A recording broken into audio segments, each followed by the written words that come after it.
우리 계속되는 친구들의 공격, 그들의 공격은 일관적입니다. 신명기에 나타난 인과응보, 그것이 새 친구들이 욥을 공격하는 프레임이라고 할 수가 있겠죠. 욥은 인과응보라는 그런 프레임 안에 갇혀 있는데요. 친구들은 계속적으로 주장하고 있습니다.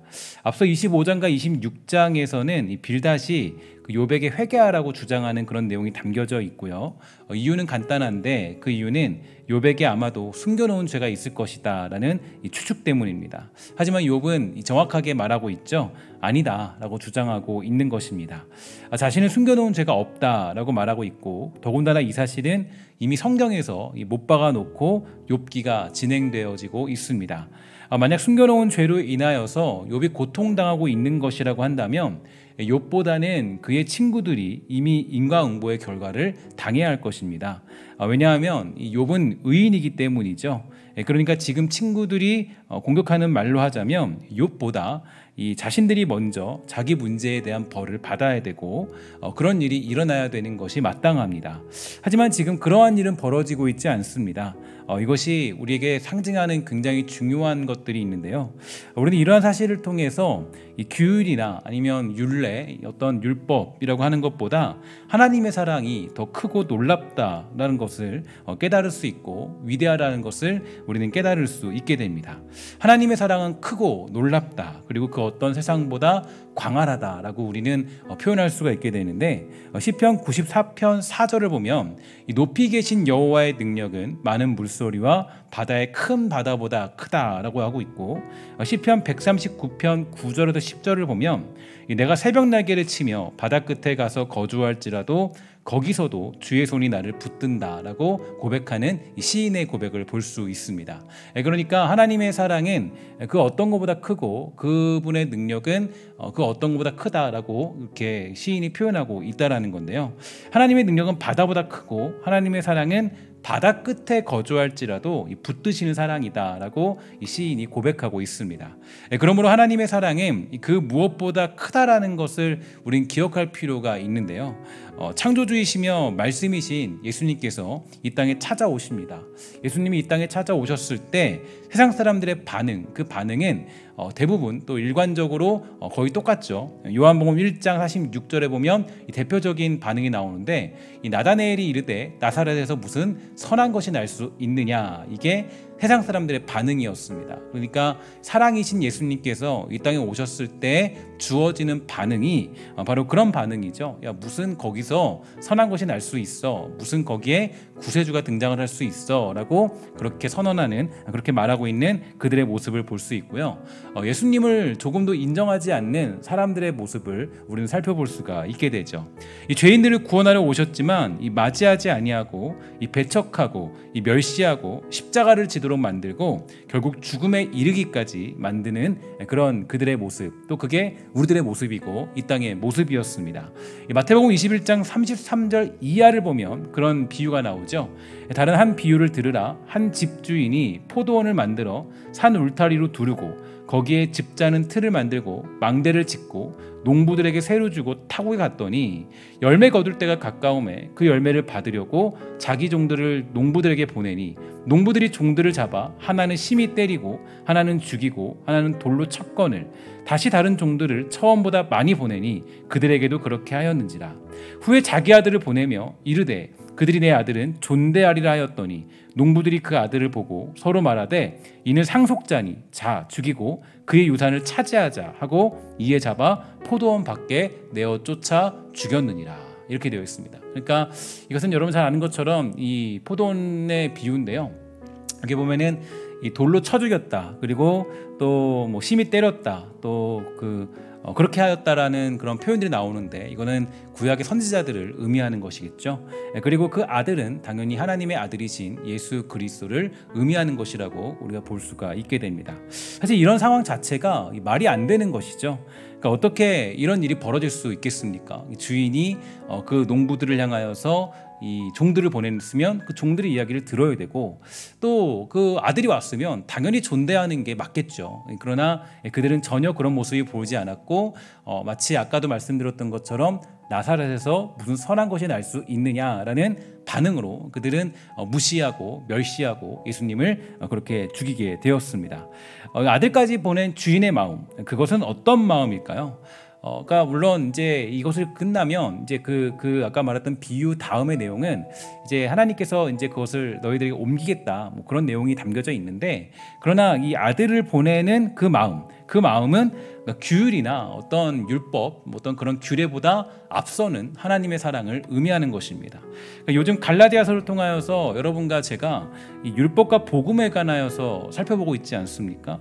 사실 율법과 복음은 뗄래야 뗄 수 없는 그런 이야기지만 이 뭐 가장 큰 차이점을 꼽자면 율법과 복음의 차이점은 바로 사랑이라는 그런 관점이 복음 안에 담겨져 있다는 것입니다. 물론 율법 안에도 그 사랑이라는 관점이 담겨져 있지만 율법이 결국 초월하고 가고자 하는 그런 방향은 하나님의 사랑이죠. 그리고 그 하나님의 사랑이 드러나게 되는 것은 결국은 예수 그리스도의 이 땅에 오신 복음입니다. 그러니까 이게 바로 율법과 복음의 가장 큰 차이점이고, 이게 이제 구분하기 조금 우리가 쉽지 않은 그런 맹점이라고도 할 수가 있겠죠.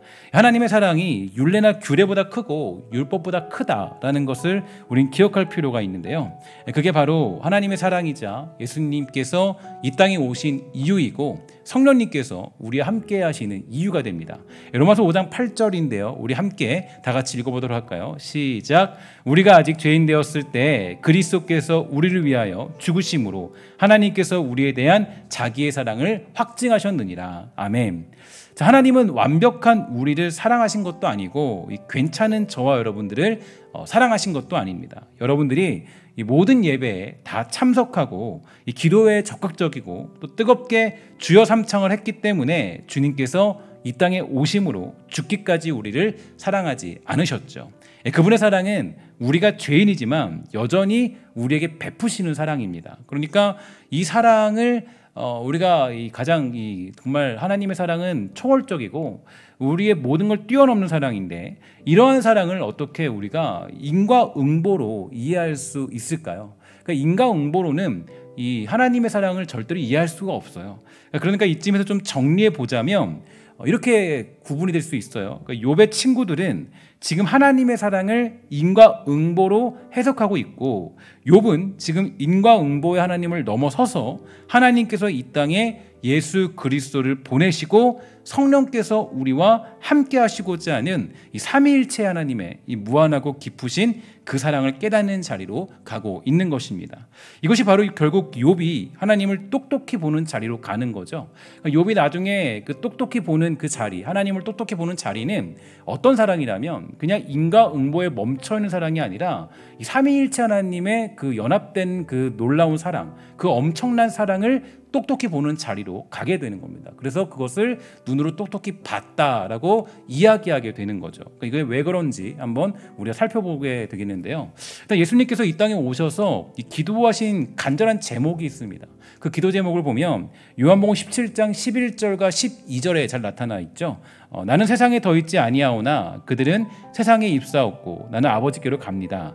거룩하신 아버지여, 내게 주신 아버지의 이름으로 그들을 보존하사 우리와 같이, 이게 제일 중요한데, 우리와 같이 그들도 하나가 되게 하옵소서. 내가 그들과 함께 있을 때 내게 주신 아버지의 이름으로 그들을 보존하고 지키었나이다. 그 중에 하나도 멸망하지 않고 다만 멸망의 자식뿐이오니 이는 성령을 응하게 하겠다. 이런 내용이 담겨져 있습니다. 그러니까 가장 이 예수님의 가장 이 강력한 기도, 예수님께서 이 땅에 오셔서 가장 간절히 기도했던 것은 어떤 거냐면 우리와 같이 그들도 하나가 되게 하는 겁니다. 그러니까 예수님이 이 땅에 오셔서 가장 큰 목적을 이루고자 했던 것, 그러니까 그 마지막 순간에 이런 기도를 드렸다는 것은 예수님의 모든 사역의 초점은 그들과 우리가 하나가 되는 기쁨, 그러니까 하나님과 그 성부 하나님과 성자 예수님, 성령 하나님께서 하나가 되는 그 기쁨 안에 우리가 동참하도록 만드는 것이 예수님이 이 땅에 오셔서 이루고자 했던 가장 간절한 기도 제목이었죠. 그러니까 예수님이 여러분 그 핏방울이 그 땀방울이 핏방울이 되도록 기도했던 거는 뭐 제발 이것 좀 넘어가게 해주세요. 이 잔을 넘기게 해주세요. 뭐 이렇게 얘기할 수 있겠지만 그게 국한되지 않고 가장 간절한 기도는 이 기도입니다. 그러니까 예수님이 왜 겟세마나 동산에서 매일같이 기도하고 또 매일 새벽마다 기도하시고 했던 이유는 사실 이걸로 귀결될 수 있어요. 예수님이 뭘 위해 기도했냐? 뭐 그날 하루 양식 좀 주십시오. 이럴 필요가 없잖아요. 뭐 예수님이 뭐 하나님 앞에 오늘 먹을 거 좀 주세요. 이 기도가 아니겠죠. 예수님이 했던 기도는 바로 이 기도입니다. 그러니까 평생토록 예수님이 이 땅에 오셔서 공생의 기간 동안 가장 집중했던 기도가 바로 하나님과 그 성령님과 예수님께서 하나가 된 사랑의 그 기쁨을 이들도 하나가 되어서 함께 하나 되는 기쁨을 누리게 해주십시오. 이게 바로 예수님의 가장 간절한 기도의 내용이었다는 것을 예수님의 마지막 기도를 통해서 우리 확인할 수가 있게 됩니다. 그러니까 예수님은 그 십자가를 지지 않기 위해서 간구한 것이 아니라 오직 모든 관심은 저와 여러분들에게 있다는 거죠. 특히 예수님의 제자들은 곧 자신을 부인할 것입니다. 그리고 자신을 멀리하고 저주하게 됩니다. 예수님은 그것을 다 아셨죠. 그러나 예수님은 그러한 제자들을 받아들이십니다. 그들을 사랑하시고 그들이 멸망치 않도록 기도하시고 그 모든 것들을 뛰어넘어서 그들에게 그들을 보존시켜 달라고 간곡히 기도하는 예수님의 모습을 우리는 살펴볼 수가 있게 됩니다. 그러니까 이거를 좀 우리식으로 말하면 우리들의 저주, 부인, 원망 그 모든 것을 다 아시고 품으신다라는 거예요. 그러니까 하나님의 사랑은 그것 가지고 거기에 멈추는 것이 아니라 하나님의 사랑은 여러분들이 하나님께 하는 원망, 뭐 불신, 뭐 어떤 뭐 욕심, 하나님 보시기에 부끄러운 일들 그 모든 것들을 전부 다 아시고 품으시는 사랑이라는 거죠. 그게 예수님께서 이 땅에 오신 이유가 됩니다. 우리는 이 사실을 기억할 필요가 있는데요. 이 사실을 깨닫게 된다면 이 복음이 어떤 것인가, 복음이 무엇을 말하고자 하는 것인가를 우리는 알 수가 있게 되죠. 복음은 무엇일까요? 이 복음이란 어떤 걸까? 이 복음은 인과응보를 뛰어넘는 사랑을 의미합니다. 물론 신명기의 내용을 보면 율법을 지켰을 때 주어지는 축복의 표현보다 이 저주의 표현이 훨씬 많다라는 것에 우린 다리가 후들후들 떨릴 때가 있어요. 야, 이렇게 하나님의 말씀을 어기면 우리 죽는구나. 우리 정말 이 몇 대까지 그냥 괴롭힘 당하고 죽어버리는구나. 이런 생각을 할 수가 있게 되죠.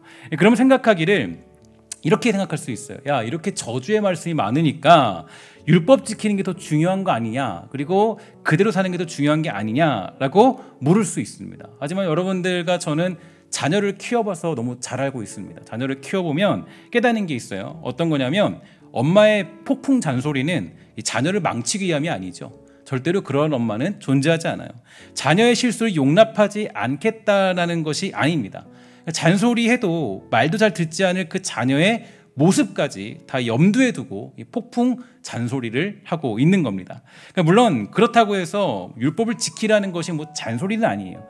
그러나 우리가 이 부모와 자녀 간의 관계로 하나님과 우리의 관계를 풀어낸다면 그렇게라도 표현할 수 있다라는 거죠. 그러니까 왜 이렇게 강력하고 무서운 말이 많냐? 여러분 그 아이들을 키우다 보면 자기도 모르게 윽박지를 때도 있죠. 야, 너 이거 하면 넌 집에 못 들어올 줄 알아. 너는 이렇게 하면은 너는 오늘 밥 없어. 너는 오늘 예를 들어서 뭐 오늘 뭐 이렇게 뭐 없어. 근데 나중에 보면 다 해주잖아요, 그죠? 이게 뭐 부모의 모습이잖아요. 그러니까 사실 이 하나님도 사실 그런 면에서 이렇게 보면 좀 쉬워요. 그러니까 왜 이렇게 저주에 대한 말이 많고 강력하고 무서운 얘기가 신명기에 많이 담겨 있거나 어떤 이것들을 어기면 너 알아서 해라 이런 얘기들이 많이 있죠. 그런 게 왜 있냐면 이게 그 아버지와 자녀의 관계가 거기에 나타나 있기 때문입니다. 그래서 그게 정말 실제로 이루어졌다면 여러분과 저는 뼈도 못 추릴 거예요. 아마 여기서 예배드리기는커녕 아마 이제 매일같이 공포에 떨면서 살아야 될 것입니다. 그러나 제가 비유하자면 좀 그렇다라는 거예요. 어쨌든 간에 이제 이게 어떤 부모와 자녀의 모습으로 봤을 때는 그렇게 해석할 수가 있다는 거죠. 제가 지난주에도 말씀드리지 않았습니까? 그러니까 저와 여러분들 중에 정신이 제대로 된 사람은 없어요. 전부 다 오락가락 왔다 갔다 하는 사람들이에요. 어떨 때는 하나님 앞에서 신실했다가 오늘은 또 불신했다가 오늘은 또 평안했다가 내일은 두려웠다가 이게 우리들의 모습이에요. 그러니까 우리들의 모습이 일정하지 않습니다. 그래서 베드로도 오락가락하지 않았던 것처럼 우리도 오락가락하는 사람들이죠. 왔다 갔다 왔다 갔다 좋았다 싫었다 반복되는 사람들이에요. 그러니까 이게 보면 여러분들의 자녀들도 마찬가지잖아요. 자녀들도 뭐 이쁠 땐 그렇게 이쁘죠. 근데 안 이쁠 때는 어때요? 때려주고 싶잖아요. 그냥 꿀밤한테 주고 그냥 그러고 싶잖아요. 오락가락한 여러분과 우리를 향한 메시지가 곧 율법이고 그 율법을 뛰어넘는 사랑이 우리를 향해 흐르고 있는 것입니다. 오늘 본문을 보면 그런 비슷한 내용이 등장하고 있는데요. 1절부터 3절을 보면 그 욥이 또 풍자하여 이르되 나의 정당함을 물리치신 하나님, 나의 영혼을 괴롭게 하신 전능자의 사심을 두고 맹세한다. 이렇게 욥이 고백하고 있고요. 나의 호흡이 아직 내 속에 완전히 있고 하나님의 숨결이 아직도 내 코에 있다. 결코 내 입술이 불의를 말하지 않고 내 혀가 거짓을 말하지 않는다. 이런 고백이 있는데 이 고백을 한마디로 말하면 이렇게 표현할 수 있습니다. 지금 내가 정신 차리고 제정신으로 말하고 있다. 그러니까 지금은 오락가락한 상태는 아니에요. 그러니까 왔다 갔다 상태는 아니고 지금은 내가 면밀하게 자신의 삶을 분석하여서 이 삶을 통해서 지금 고백하고 사심을 넘어서 이렇게 고백한다. 이렇게 하는 얘기입니다. 욥의 정신이 좀 돌아온 상태죠. 고통 중에 정신없이 하나님을 원망하기도 했고 차라리 태어나지 말걸 나는 왜 굳이 태어났나 이런 고통을 당하는가 하면서 자기 생명까지도 부정하던 사람이 말하길 그때 그 정신으로 지금 말하는 게 아니라 지금 나는 맨정신으로 정신 차려서 내가 말해보고 나를 확인해 본다. 확실히 정신을 차려 보니까 난 지금 어디론가 가고 있다라는 거예요. 그러니까 더 크신 이게 결국은 더 크신 하나님께 가는 거죠. 그러니까 지금 정신 차려 내가 말하고 있는데 어쨌든지 간에 다 모르겠고 지금 어떤 상황인지 다 모르겠고 지금 내가 한 가지 알고 있는 거 있어. 그거 뭐냐면 나는 지금 어디론가 가고 있는데 그게 뭔지는 모르겠다. 더 큰 데로 가고 있어. 이게 지금 욥이 고백하는 27장의 가장 중요한 내용입니다. 그래서 이 5절을 보면 다음과 같이 말하고 있죠. 나는 결코 너희를 옳다 하지 아니하겠고 내가 죽기 전에는 나의 온전함을 버리지 아니할 것이라. 그러니까 이 자기의 온전함을 지켜내겠다. 그래서 이런 모습이죠. 그러니까 그 하나님을 만나서 답을 풀어내는 그 자리까지 갈 때까지 거기서 버텨내겠다 이 얘기입니다. 그러니까 아직 잘 모르겠지만 확실하지는 않지만 하나님의 뜻과 하나님의 크심 지금 나는 깊은 자리로 가고 있다라는 거예요. 깊은 자리로 가고 있다. 그리고 욥이 고백합니다. 그래서 6절에 보면 이렇게 되어 있어요. 내가 내 공의를 굳게 잡고 놓지 아니하리니 내 마음이 나의 생애를 비웃지 아니하리라. 이 얘기는 하나님의 크심 앞에 내가 서겠다는 거죠. 어쨌든 지금 너희와 내가 알고 있던 하나님보다 더 크신 하나님 앞에 서겠다라는 그런 고백이 담겨 있습니다. 그래서 지금 욥은 깊고 놀라운 그런 이 미지의 그 크심을 향해 가고 있음을 욥은 깨닫고 있는 겁니다. 그러니까 욥이 지금 뭔가 자기도 모르게 뭔가 깨닫고 있어요. 그러니까 이게 보면요, 욥이 막 연구를 해서 깨닫고 이런 게 아니라 욥은 지금 자기도 모르게 뭔가를 깨닫고 있다고요. 그래서 여러분 제가 이거 깨닫고 있는 이유 말씀드렸죠. 왜 욥이 지금 이렇게 깨닫고 있는 거예요? 이유는 뭐냐면 제가 지난주에도 말씀드리지 않았습니까? 이유가 있어요. 욥이 지금 스스로 깨닫는 것처럼 보이지만 결국 이 사실을 알도록 하시는 이가 누구신가 보니까 바로 우리 성령님이시더라. 성령님께서 이 사실을 깨닫게 하는 것을 알 수가 있습니다. 그래서 성령께서 이 일을 이루어내고 있는 것이죠. 그러므로 여기서 제가 한 가지 좀 짚고 넘어가야 될 것이 있는데요. 그러니까 우리의 그 기독교적인 세계관, 여러분들의 믿음의 세계관은요, 절대로 이 세대주의적이지 않고 이 삼위일체적이어야 된다라는 것을 여러분 명심해야 됩니다. 그러니까 내가 성경을 해석하고 분석할 때 여러분이 창세기부터 또 요한계시록을 볼 때 이것을 단독적인 하나님의 사역으로 구분하여서 해석하는 것은 굉장히 큰 오류를 만들어낼 수 있다라는 것을 여러분 기억해야 되고, 이 삼위일체 하나님의 역사로 이 부분을 해석하고 나아갈 때 그때서야 크신 하나님의 그 깊은 풍성한 은혜를 우리는 더 가까이 깨달을 수 있다라는 것을 기억할 필요가 있는 거죠. 그러니까 여러분 세대주의적 세계관은 간단해요. 이거죠. 이 구약은 누구 시대라는 거예요? 구약은 하나님의 시대고 신약은 예수님 시대고, 그리고 예수님 승천하신 후에 우리가 살고 있는 것은 뭐라 그래요? 성령 시대다, 이렇게 얘기합니다. 그래서 이렇게 시대를 구분하는 것이 세대주의죠. 세대주의는 대부분 이단들이 굉장히 많이 사용합니다. 그래서 하나님의 교회 이런 데는 세대주의에 거의 뭐 최고봉이라고 보면 되겠죠. 그러니까 이런 데는 이단들이 많이 사용해요. 이단들은 대부분 다 세대주의예요. 다 세대주의라고 보면 돼요. 세대주의고 그리고 이단들이 그렇게 사용하면서 요한계시록 해석도 대부분 뭐 좀 우리가 뭐 다 이상하게 또 이렇게 해석을 하게 됩니다. 그럼 어쨌든 간에 이 잘못된 종말론을 주장할 때 가장 합당한 세계관은 세대주의 세계관이죠. 그래서 특히 종말론에 대해서는 여러분들이 조심히 접근을 해야 돼요.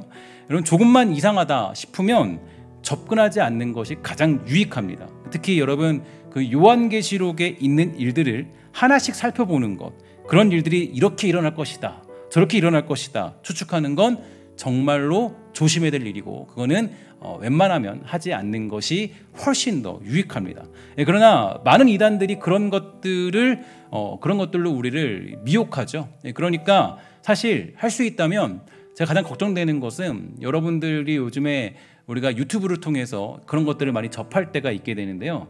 유튜브에서 떠돌아다니는 종말론에 관한 거는 관심 두지 않는 게 가장 현명해요. 그거는 여러분들이 보지 않는 게 웬만하면 현명합니다. 왜냐하면 대부분 여러분들에게 가장 쉽게 미혹할 수 있는 건 종말론으로 여러분들이 뭐 위험에 처했다든지 어려움에 처했다든지 그러면서 여러분들을 위기로 몰아가는 그런 내용이기 때문이에요. 그러면 사람이 어떻게 돼요? 그 위기를 듣게 되면 어떻게 돼요? 괜히 거기에 끌리게 되고 내가 지금 믿어야 돼 이런 상황에 빠지잖아요. 근데 사실 그렇게 협박한 적이 없어요. 성경은 한 번도 협박한 적이 없습니다. 물론 가끔씩 어떤 우리에게 주는 메시지가 있죠. 야, 빨리 믿지 않으면 안 된다. 주님 오신다. 이런 얘기도 있지만 그것으로 우리 협박한 적이 없어요. 그럼 하나님의 사랑이 아니죠. 협박이면, 그죠? 그 하나님의 큰 사랑을 봤을 때 협박이 아니에요. 협박식으로 우리에게 종말론으로 다가오는 건 거의 99%는 이단이라고 보면 되는 거예요.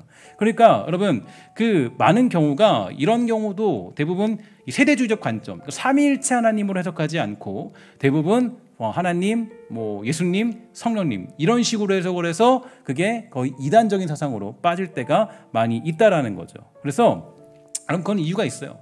그러니까 왜 그 종말론이 이제 그렇게 막 우리를 두렵게 만들어서 걱정토록 만드는 게 왜 이단이냐면 요한계시록이 작성된 이유는 예수님께서 반드시 오실 것, 그리고 우리가 그 천국에 갈 것을 확신하고 선포하면서 어떠한 경우라도 하나님을 떠나지 말도록 주는 그런 위로와 평안이기 때문이에요. 그러니까 우리는 이 세대주의적 관점이 이단들이 많이 사용하는 세계관이라는 것을 우리 기억할 필요가 있습니다. 반면에 이 삼위일체 하나님의 역사, 그거는 이 종말을 향해 달려가는 것이 아니라 아까 우리가 보았던 예수님의 기도를 향해 달려가는 겁니다. 여러분 그 기도를 다시 살펴볼까요? 요한복음 17장 11절 우리 다 같이 다시 한번 읽도록 하겠습니다. 시작. 나는 세상에 더 있지 아니하오나 그들은 세상에 있사옵고 나는 아버지께로 가옵나니 거룩하신 아버지여 내게 주신 아버지의 이름으로 그들을 보존하사 우리와 같이 그들도 하나가 되게 하옵소서. 아멘. 그러니까 삼위일체의 세계관은 결국 이 삼위일체 하나님의 사랑 안에 가는 것이고 그 사랑의 신비를 아는 자리로 가는 거예요. 그러니까 삼위일체가 지닌 의미는 이 세 신격이시지만 한 분이시고 그 논리로는 이해가 안 되는 신비입니다. 그러니까 셋이지만 하나의 완전한 연합이에요. 그러니까 이게 사랑이 없으면 불가능한 그런 연합인 거예요. 그러니까 왜 우리가 예수님이 사랑이다, 그분이 사랑으로 오셨다, 왜 기독교는 사랑이냐, 우리 서로 사랑하자, 그런 사랑이 아니에요. 왜 사랑이냐면 삼위일체 하나님 자체가 사랑이기 때문이에요. 사랑이 아니면 삼위일체가 일어날 수가 없어요. 그 완전한 사랑이에요. 내가 하는 일이 곧 하나님의 일이고, 내가 하는 일이 곧 성령님의 일이고, 성령님의 일이 곧 하나님의 일이고, 이렇게 되려면 사랑이 아니면 불가능한 거예요. 그렇기 때문에 삼위일체 하나님의 역사로 봤을 때는 그게 모든 귀결은 사랑으로 가는 거예요. 그러니까 성경의 모든 마지막 종착역은 사랑이고 요한계시록의 종착역도 사랑으로 가는 거예요. 그걸로 우리 협박하고 위협해서 야, 너 안 믿으면 안 돼. 너 알아서 해. 너는 죽을 줄 알아. 그게 아니라고요. 요한일서 4장 7절 8절 사랑은 하나님께 속한 것이니 사랑하는 자마다 하나님으로부터 나서 하나님을 알고 사랑하지 아니하는 자는 하나님을 알지 못하나니 이는 하나님은 뭐라 그래요? 사랑이다라고 우리에게 선포해주고 있어요. 그러니까 하나님은 사랑이라는 거예요. 그러니까 하나님을 알게 되면, 그러니까 이 나중에 욥이 그 하나님을 알게 되면 그 눈을 똑똑히 보면 본다는 게 뭐예요? 하나님을 눈으로 똑똑히 보잖아요. 뭘 봤다는 건 뭘 봤다는 거예요. 우리가 자꾸 착각하는데 봤다라는 건 삼위일체 하나님의 그 놀라운 사랑을 봤다라는 거예요. 하나님의 놀라운 그 사랑, 그 큰 사랑, 엄청난 광활하신 그분의 그 사랑 자체를 봤다라는 거예요. 근데 우리 자꾸 이것을 이상한 식으로 오해할 때도 많이 있죠. 그러니까 여러분, 이 욥기를 해석할 때도 우리가 기억할 필요가 있어요. 이것을 그냥 하나님과 그냥 이렇게 그냥 뭐 욥의 관계, 뭐 하나님만 역사해, 그렇지 않아요. 성령께서도 지금 어때요? 성령께서도 지금 욥의 마음을 감동시켜서 하나님의 사랑이 어디로 무엇인지를 깨닫게 하세요. 예수님은 어디 가셨냐고요? 그 욥의 이야기를 들어보면 예수님의 이야기가 그대로 담겨 있어요. 제가 그래서 몇 번 설명해 드렸죠. 그러니까 예수님의 이야기가 거기에 나타나고 있지 않으면 사실은 우리의 믿음이 구약 시대에도 굉장히 이게 옳지 못한 믿음이 되는 거예요. 그래서 우리가 아는 것처럼 뭐 신학교 다니면 다 배우는데 구약시대 사람들도 예수님을 다 믿은 거예요. 그리고 그 믿음으로 말미암아 다 구원을 받게 된 거라고요. 삼위일체 하나님의 역사가 아니면 절대로 그런 자리에 갈 수가 없어요. 근데 우리가 이 많은 경우에 그런 일에 빠지게 된다고요. 그러니까 결국 욥이 끌려가는 자리가 어디예요? 그러니까 그동안 눈을 그냥 귀로 똑똑히 들었던 것은 그냥 하나님은 인과응보 하나님인가 보다, 거기까지 안 거예요. 그런데 눈을 똑똑히 봤다라는 것은 하나님은 사랑이시다라는 자리까지 가게 되는 거예요. 그 큰 자리까지. 그럼 욥이 끌려가는 자리가 어디냐? 삼위일체 하나님의 사랑 안에 거하는 연합이고, 그를 그 자리에 세우고자 하시는 삼위일체 하나님의 열심을 우리는 볼 수 있게 되는 겁니다. 그래서 욥기서에는 예수님의 부활과 그분의 고난, 인내 속에 이루어지는 사랑, 그 모든 것들이 하나씩 다 나타나고 있는 거죠. 그래서 여러분, 성경을 해석할 때 굉장히 이거 중요합니다. 왜냐하면 우리가 이 성경을 잘못 해석하면요, 성경을 가지고 놀 수가 있어요. 그냥 그거 가지고 이상한 데로 빠질 수가 있어요. 여러분, 그래서 제가 한 6개월 전에도 말씀드렸죠. 유튜브 그냥 쉽게 보면 안 돼요. 그냥 이거는 검증되지 않은 영상도 보면 안 돼요. 큰일 나요. 큰일 나는 거예요. 여러분, 그래서 제가 코로나 시대 때 가장 걱정했던 게 뭐죠? 걱정했던 게, 그런 거 보다 보면요 이상해요. 여러분, 웬만하면 뭐 우리 사역자들이 뭐 뛰어나든 못 뛰어나도 웬만하면 신성교회 거 보세요. 웬만하면. 그러니까 여러분, 이게 왜 그러냐면은 유튜브에서 이제 예를 들어서 정말 이단들도 판을 치고 있거든요. 굉장히 유사해요. 유사하고 흡사해요. 굉장히 흡사해요. 여러분, 구분 잘 못한다고요. 굉장히 어려워요. 이상한 얘기해도 그냥 그게 다 맞다고 생각 들어요. 여러분, 유튜브 함부로 보시면 안 돼요. 굉장히 위험한 일 많아요.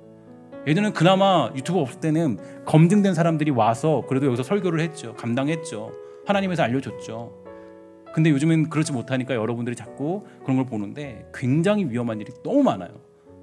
그래서 세대주의적 관점이 진짜 무서운 겁니다. 정말 무섭고 반쪽짜리 복음으로 우리를 전략시켜요. 그래서 눈으로 그 똑똑히 보는 자리를 우리는 가는 건데 자꾸 우리를 귀로만 듣도록 만들어요. 자꾸 우리를. 그래서 여러분, 욥기서를 보면요, 제가 그래서 자꾸 욥기서를 보면서 하나님과 성령님과 예수님의 그런 모습들을 여러분들에게 해석해서 나타내는 이유 중에 하나도 어디 있냐면, 이렇게 해석을 가야 돼요. 해석이라는 건 우리가 자꾸 이상한 쪽으로 해석을 가면 안 되죠. 그래서 그 욥기서에는 예수님의 부활도 나타났고, 그분의 고난, 인내 속에 이루어지는 사랑, 그 모든 것들이 다 하나씩 나타나고 있다라는 거죠. 하나님은 우리가 그 높고 위대한 자리에 서기를 원하십니다. 그래서 인과응보로 비추어지는 하나님이 아니라 그 모든 것을 뛰어넘어서 용서와 성실과 인내와 공의, 그리고 정의, 수많은 모든 것들을 사랑으로 묶어서 우리가 그 개수할 수 없는 크고 놀라운 하나님의 높음을 알기 원하신다라는 거예요. 그래서 여러분, 봤다라는 것은요, 그러니까 그 나중에 이 봤다라는 게 결론적이잖아요. 그러니까 이게 자꾸 나올 수밖에 없는 게, 욥기의 결론은 본 거예요. 뭘 봤냐라는 거, 뭘 봤을까요? 뭘 봤냐고요? 예수님을 본 거예요. 예수님의 사랑을, 하나님의 그 실체를 본 거예요. 하나님의 그 높고 광활하신 그분의 역사를 본 거라고요. 본 게 다른 게 아니라 성령의 역사를 본 거라고요. 하나님의 그 크신 계획을 본 거고, 그렇게 해석이 가야 되는 거예요, 이게. 그래서 우리가 어떤 결국은 이 성경이 가고자 하고 끌고자 하는 건, 아까 예수님의 기도가 뭐였어요? 그들도 뭐예요? 우리의 사랑을 알게 하시고 하나 되게 하십시오. 그러니까 성경의 목적이 뭐예요? 결국 예수님이 딱 찍고 가셨잖아요. 그냥 딱 찍고 간 거잖아요. 예수님이 죽기 전에 그냥 찍고 갔어요. 이거 안 남기고 가도 되는데 그냥 찍고 그냥 예수님이 가신 거예요. 뭘 어떻게 그랬어요? 뭐라 그랬어요? 그들도 우리처럼 하나가 되는 기쁨을 알게 하시고, 그죠? 그 사랑 안에 거하게 하시고, 그게 목적이라고요. 그 목적. 우리 그리스도인의 목적과 신앙의 목적은. 그러니까 이 나중에 욥이 친구들과의 논쟁 속에서 나중에 그 지금 막 끌려가는 그 자리가 어디냐 하면 지금 그 예수님이 목적하신 그 자리로 그 욥이 끌려가고 있는 거예요. 자기도 모르게. 지금 성령께서 이끌어 가셔서. 그러니까 이게 여러분 욥이 그냥 스스로 깨닫고 알고 뭐 이렇게 하고 그거 아니라 그랬죠. 그 베드로가 주는 그리스도시요 뭐라 그랬습니까? 살아계신 하나님의 아들이십니다. 그러니까 예수님 뭐라 그래요? 야 바요나 시몬아, 야 그거 잘했다. 근데 그거 네가 한 고백이 아니야. 누가 했니? 네 안에 계신 성령께서 그렇게 하도록 했어. 그리고 우리의 신앙의 고백은 0부터 10까지 전부 다 성령께서 하시지 않으면 우리는 하나님을 깨닫는 자리에 갈 수가 없어요. 그러니까 여기서도 지금 성령의 역사 속에서 지금 욥이 하나님을 보는 그 자리로 가고 있는 거예요. 그리고 그 욥의 그 친구들의 논쟁 속에서 성령께서 이끌어가고 있는 거예요. 그래서 우리는 지금도 성령께서는 우리를 끌고 가셔서 욥이나 우리나 결국 우리가 우뚝 서게 자른 자리, 그 자리는 예수님이 목표하신 그 기도의 자리, 그 자리에 서게 되는 거예요. 그 자리에 서게 되는 거예요. 사랑이신 삼위일체 하나님의 사랑 앞에 엎드려 살아가도록 우리를 만드시는 하나님. 여러분 조금 여기서 이해가 좀 가시죠?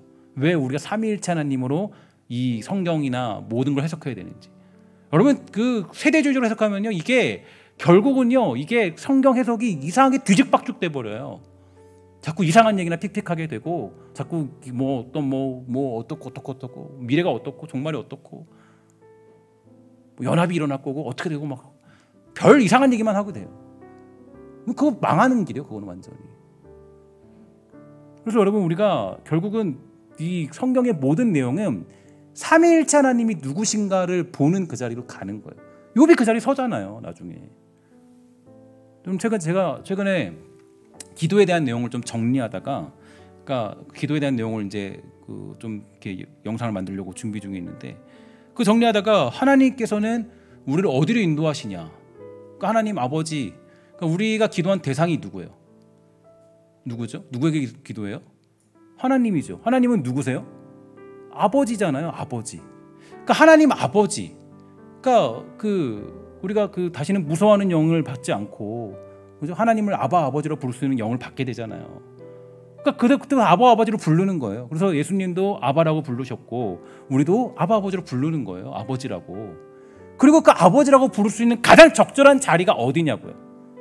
골방이죠. 골방.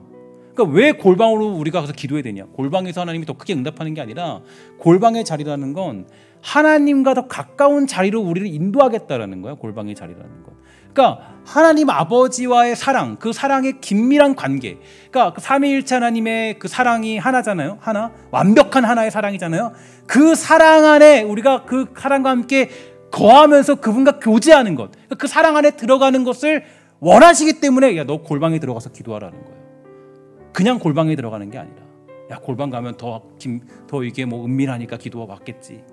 그게 아니라 거기서 삼위일체 하나님의 사랑을 우리가 함께 경험할 수 있는 아버지라고 부르며 그 하나 되는 사랑에 동참할 수 있기 때문이라는 거예요. 그래서 골방에서 우리가 기도하기를 원하시는 거죠. 로마서 8장 15절 우리 다 같이 읽도록 하겠습니다. 시작. 너희는 다시 무서워하는 종의 영을 받지 아니하고 양자의 영을 받았으므로 우리가 아빠 아버지라고 부르짖느니라. 아멘이십니까? 그럼 이게 우리에게 너무 중요한 메시지예요. 그러니까 왜 아빠 아버지라고 부르냐면 예수님의 기도가 그대로 이루어지는 거예요. 예수님께서 그 기도하신 내용이 그대로 여기 나타나는 거예요. 성령께서 우리에게 역사하셔서 결국 우리가 그 하나님의 그 삼위일체 하나님의 사랑 안에 연합되는 그 순간에 들어가는 것을 의미하는 게 바로 이 본문의 내용이라고. 그러니까 우리가 아빠 아버지라고 부를 수 있는 것은 하나님의 사랑과 예수 그리스도의 죽으심 그리고 성령의 역사가 아니면 불가능하죠. 그리고 그 사랑을 나누는 자리가 바로 우리가 골방에서 기도하는 자리가 되는 것입니다. 결국에 하나님은 어떤 하나님이에요? 그러니까 이 욥의 친구들이 주장했던 하나님은 그냥 인과응보의 하나님이었어요. 야, 너 잘 들으면 너 복 주고, 너 지금 벌 받는 거 보니까 너는 죄졌네. 너 회개해야 돼 임마. 이렇게 얘기하는 거예요. 지금 친구들은. 그러는 거예요. 지금 친구들은. 그거 아니라는 거죠. 근데 하나님은 거기서 끌고 가시는 거예요. 끌고 가서 그 지금 욥을 하나님의 사랑 안에 세우고 있는 그 자리, 크신 자리, 그렇게 되고 있는 거예요. 그리고 하나님은 인과응보를 뛰어넘는 그 깊고 놀라운 사랑을 나누고자 하시기 때문에 욥을 부르셔서 그 고통과 고난 가운데 어쩌면 거하도록 만드신 거죠. 그게 더 중요하니까. 하나님께 더 중요한 거는 다른 게 아니에요. 하나님께서 가장 중요하게 여기는 건 뭐예요? 어떤 거죠? 바로 그 사랑 안에 거하는 거예요. 삼위일체하는 사랑을 깨닫는 거라고요. 예수님의 가장 중요한 목표가 그거였듯이 하나님이 여러분들과 저를 향한 가장 큰 목표는 뭐냐면 바로 그 하나님의 사랑 안에 거하는 것, 그분을 깨닫게 보는 것. 근데 거기에는 가장 중요한 것이기 때문에 거기에는 뭐 타협이 없어요. 그 자리를 우뚝 서도록 만들기 위해서 우리를 여러 가지 상황 속에 이끌어 오시고 거기에 우리를 주기도 하시는 거죠. 제 아내가 학교 선생님인데 그 학교 선생님이 아이들에게 말을 이렇게 하잖아요. 말하면 저 같은 말썽꾸러기 빼놓고는 웬만한 아이들은 다 말을 다 잘 듣겠죠. 선생님이 얘기하면. 그러니까 뭐 겉보기에도 다 잘할 것 같아요. 그래서 제가 아내가 이제 저랑 이렇게 얘기하다가 제 아내가 이렇게 말합니다. 뭐라 그러냐면 이제 뭐 이렇게 아이들을 가르치는 입장에서 내가 가르치는 애들을 보면 다 내 말 잘 듣고 잘하는 것 같은데 우리 딸은 왜 내 말 안 듣는 거야? 이렇게 얘기를 하더라고요. 혹시 내가 잘못 키운 건가? 내가 혹시 교육법이 잘못됐나? 그래서 제가 말했어요.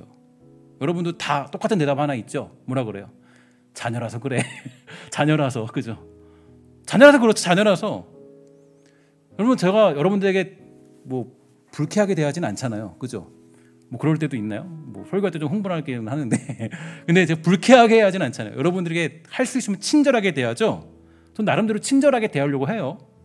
그런데 여러분, 제가 가장 불친절한 사람이 누굴까요? 제 어머니예요. 어머니. 제가 가장 불친절한 사람은 어머니예요. 어머니. 그러니까 어머니한테는 제가 가장 불친절해요. 그러니까 제가 뭐 사실 뭐 다른 사람들한테는 다 웬만하면 다 참고 화도 참고 다 친절해요. 근데 엄마한테만큼은 그냥 기분 나쁜 대로 말하고 그냥 화가 나는 말하고. 제가 뭐 그렇다고 불효자식은 아니죠, 그죠? 여러분 다 그러잖아요. 우리 다 그렇잖아요, 그죠? 그러니까 제가 가장 불친절해요. 이유가 뭐냐? 엄마는 어떤 사람이에요?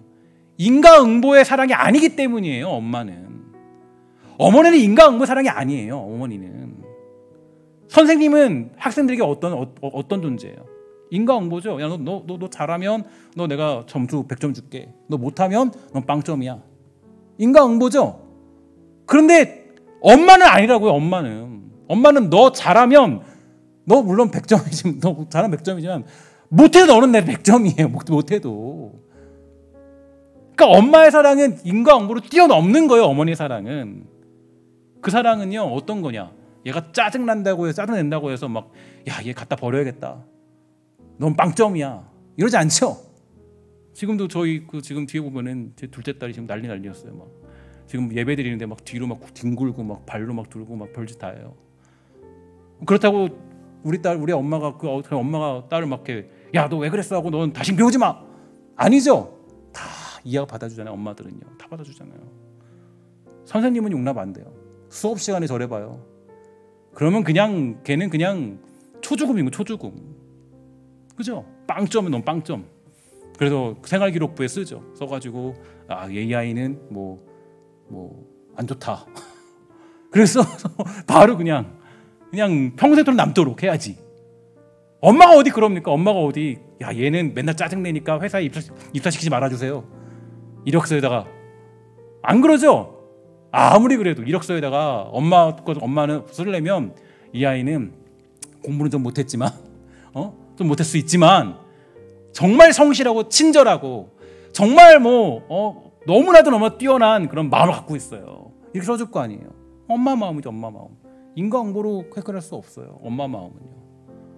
여러분, 하나님이 욥에게 지금 보여주고 있는, 욥기를 통해 보여주고 있는 건 인과응보를 뛰어넘은 그 삼위일체 하나님의 연합적인 사랑이 우리를 향해 달려오고 있다는 것을 우리가 보여주고 있는 거라고. 그래서 그거를 욥이 그 자리에 끌려가서 눈으로 똑똑히 보고 있는 거예요. 야, 우리 하나님은 그동안은 내가 인과응보로 하나님 봤는데, 내가 잘하면 복 주고 못하면 나를 벌 주는 하나님을 봤는데, 야, 아니었구나. 하나님은 어떤 하나님이에요? 야, 우리 하나님은 내 모든 것까지 다 감찰하셔서 그 모든 것들을 다 포용하시고 다 그것을 거둬들으셔서 그걸 자기 사랑으로 표현해 주시는 분이 하나님이시구나. 여기에 놀라 자빠지는 거예요. 야, 우리 하나님 그런 하나님. 그러니까 욥기는 한계를 뛰어넘고 있어요. 한계를. 우리가 생각하는 모든 한계를 다 뛰어넘어요. 그래서 나중에 하나님이 욥을 설명할 때 자기의 한계를 다 얘기해요. 난 한계 없는 존재다. 근데 그 한계 없는 거에 모두 포함되어 있어요. 하나님의 사랑도 거기에 포함되어 있다고. 인과응보를 뛰어넘는 하나님의 사랑이 포함되어 있어요.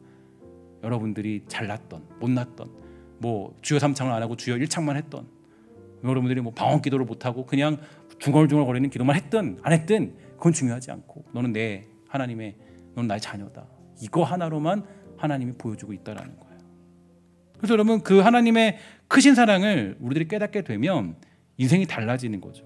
그러니까 이 삼위일체 하나님의 역사, 그 삼위일체 하나님의 하나 되는 사랑의 역사를 깨닫게 되면요, 그러면 그 아까 말씀드렸던 세대주의적 관점의 하나님으로는 비교할 수 없는 풍성한 은혜를 누리게 되는 겁니다. 그래서 우리가 뭐 이거를 가르쳐서 개혁주의적인 세계관이라고 얘기하는데, 이 하나님의 그 삼위일체적인 하나님의 세계관을 느끼게 되면, 깨닫게 되면 성경을 보는 눈이 달라져요. 완전히. 그냥 위협하고 협박하고 인과응보의 하나님으로 해석하는 게 아니라 여전히 지금도 하나님의 역사, 지금도 보세요. 삼위일체 하나님을 우리가 지금 우리의 신앙을 보면 지금 하나님께서 여러분 삶을 이끌어 가시죠. 예수님은 뭐 할까요? 예수님은 우리를 위해 중보기도 하고 계시잖아요. 우리의 죄를 위해서.